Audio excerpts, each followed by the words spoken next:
Hello everyone, I'm the FC and this is Blue Lions TV, and today I'm bringing you guys the match preview for our upcoming game against Bournemouth tonight at 7:45 for the quarter-final of the Carabao Cup. Anyway, getting straight into the match preview. Now, Conte has said a lot of interesting things in their press conferences, so I'm actually going to give some of my thoughts and opinions on what he's been saying. But also a quick reminder, if you haven't pressed the bell notification button, please press that, only takes you a second, and stay tuned to all things Blue Lions TV. But anyway, getting straight back into the match preview. Now, Conte had a lot of things to say in regards to Michy Batshuayi, Christensen, rotating players and some of the youth players as well, but I'm going to be starting with Michy Batshuayi, and I felt it was really harsh what Conte was implying, saying that if Michy is to get into the team, he has to be better than Eden Hazard and be better than Morata. But you guys know my thoughts and opinions on the whole Michy Batshuayi situation. I feel he is unlucky because tactically and system-wise, he just doesn't suit the team, because Michy is a fox in the box poacher. He plays on the last line of defence, he plays inside the box, he doesn't get involved in build-up play. For example, someone like a Filippo Inzaghi, remember the AC Milan striker back in the day? Imagine telling him to come and link up the play. Imagine telling Javier Hernandez to drop deep and link up the play. He wouldn't do that because that's not their game. And I feel this is where Michy is very unfortunate in a way. Now, I think at the same time, it does kind of imply how Conte does see development, because I do think that if you have a player like that, a young one especially, because we did sign him when he was 22 and he's only 23 years old now, you think you'd have some maybe training regiments, or you'd have a plan for him to adapt his play style, because he's still young, to suit your system more. Now, of course, there's been brief glimpses of Michy doing that at times, but not consistent enough. But then you have to look at the reality. The guy most times is only getting 5 to 10 minutes per game. And it's just not, you don't have any time to really develop. And I think too, at the same time, there's clearly a lack of confidence from the manager. So you got to realise too, as a young guy playing up front, he's not suited to how he's supposed to fit the team. And there's more pressure on him because the manager clearly has no faith in his ability. That means he's playing with a weight on his shoulder every single game, and it becomes more difficult. And I think when the player is young, I think if they're older, I can see why the manager would have no patience. But when they're under 24, under 23, you think you'd have a bit more patience, maybe try and ease them into things a bit more instead of just giving up on them so quickly. Because I think when you're comparing Michy to Hazard Morata, you are basically stating that I've got no use for you anymore. But it looks like he will be getting his game time. It'd be interesting to see, some small things like I wish Conte would maybe make Michy's life a bit easier. Play someone up front with him. Every time where he scored a winner or had a pivotal moment, it's when he's been playing up front with other players, not playing by himself. When he's got someone beside him, he isn't getting man marked by two defenders. He doesn't have to play with his back to goal. He can make runs inside the box. He can lead, the attack. He can be the main focal point and run onto things. That's what Michy's good at, because I think a lot of us agree with that. He's probably the best finisher we have at the club. Left foot, right foot with his head. He's very clinical for a guy that doesn't play much. And the fact that his goal tally is pretty decent in terms of his lack of match time, I think it speaks highly of the potential that he does possess. But maybe realistically, Michy might have to move on to a club that better suits him. But Conte has things to say in regards to Andreas Christensen as well, which is interesting. He said that he was surprised, obviously, by his rise so far, but maybe you guys might think I'm a bit cynical, but, I don't like to romanticize over things. I like to look at the hard, cold facts of why things happen. Things happen for a reason. Christensen's particularly lucky because, number one, the bid fell for Van Dijk. Conte is a massive fan of Van Dijk. Imagine if we brought in Van Dijk. Do we really think that Christensen would get the game time? No. So he's lucky that his position, there isn't extra competition for him. I think another thing that really helped him was his dad putting pressure on the club, saying that you brought him to come back. If he isn't going to get any clear pathway into the first team, isn't going to play much, we're going to move on, because other big clubs would be after him. Pep is a massive fan of his abilities. But at the same time, I don't know. Maybe me personally, I've always been an admirer of his talents. I've known it for years. I remember people used to have a go at me when I used to say, why are we going in for Stones and Romagnoli? I used to use these blog sites where I'd be going these long reports comparing Stones, Romagnoli and Christensen stat for stat, and Christensen would come out on top for everything and would still get dismissed because there was no price tag on his name. So I am happy that fans are finally starting to realise the talent he has, and I'm hoping that people are going to open up to more talent that we do possess at the club, because Christensen isn't the only one that can play in this team. There's probably 5 or 6 players that, if given the chance and opportunity that Christensen has had, could do the same thing. I think Christensen's been very fortunate, and unfortunately with youth football, too often there's a degree of luck involved. Imagine if Cahill didn't get a red card straight away. We saw how that messed up Jeremy Boga's chances. Imagine if then Luiz then getting a red card straight after when Cahill gets back in the team. That's 6 games straight in a row that Christensen had to play in. And then Luiz with his injury problems and falling out with Conte, giving him more game time. And really, I'm sure that Christensen proved to Conte in 1 to 3 games that he could play at this level. And it's just like, imagine if Conte had given, let's say, I don't know, Masunda 3 consistent sub appearances and he's got half an hour to play in. Yeah, that's the type of opportunities that I want to see these players have. And it's kind of like, you could say that Conte is a bit contradicting at times, because he's saying that if Mitchell wants to get in the team, he has to be better than this player and that player. But then over the past few months, we have been seeing a lot of players underperforming or not playing as well, but they still get their first team places in the team regardless of how well they've been performing. So, I mean, of course, it opens up a lot of can of worms in terms of the contradictions that Conte is basically stating. But at the end of the day, it comes down to managers. They have their preferences, they don't. Sometimes the manager's not in your favour. You can't do anything about that. But hopefully he will give more opportunity to youngsters. Now, could be a few youngsters playing today. Ampadu is one of them.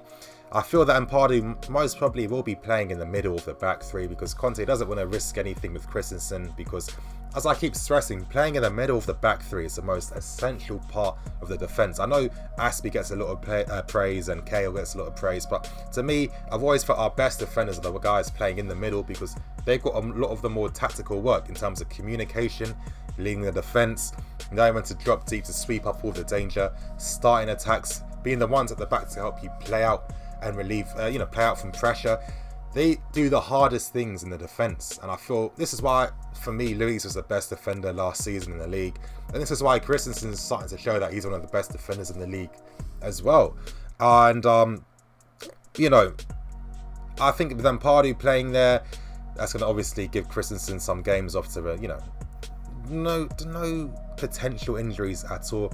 Even though in regards to Ampadu, I think he's been lucky in a way as well, because Conte likes that profile of player, especially in his defensive areas, the defensive positions or defensive midfield positions, whatever. He likes players to have height, tenacity in the tackle, and maybe the communication skills as well. And I think Ampadu fits the box because he is quite different to a lot of the youth players we do possess. Is he one of our best youth players? No, he isn't. Trevor Chalobah, for example, is a better player than him, and I'm surprised why he hasn't been given the game time over Ampadu when he's been proven to be one of the best English defenders throughout the youth leagues in this country. Again, that's another question for another day. But with Ampadu, I like some of the things I see. I like that he's confident. I like that he does communicate and he shouts.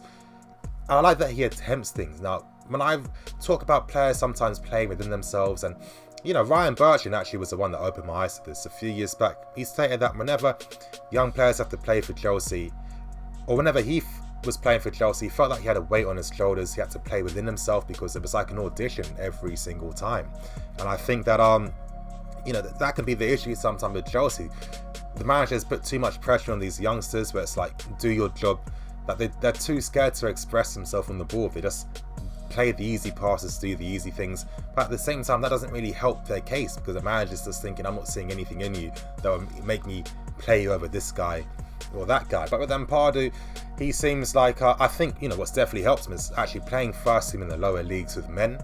So I think you have to be quite confident with your play to play in those types of physical leagues already.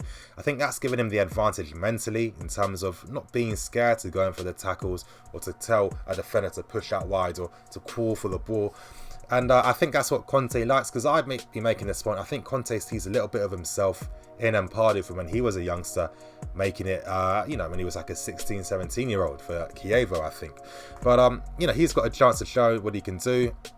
Do I think his distribution of the ball is there yet? I don't necessarily think so, but I think he could fulfill the role in the middle of the back three. But it's going to get interesting in terms of John Sterling and Hudson Odoi now. I'm hoping that Conte will just start Sterling from the beginning. I'd love to see Hudson Odoi start the match from the beginning as well. You know, we need to lose this thing about how old they are. I mean, Hudson Odoi is 17, but he's one of the most elite youngsters in the world. There's no question about that. And I make this point too, if you guys have heard this already. And I was to compare Raheem Sterling when he made his like 16 to 17 years old. What did he possess at the time that, you know, made him a Premier League player at that age?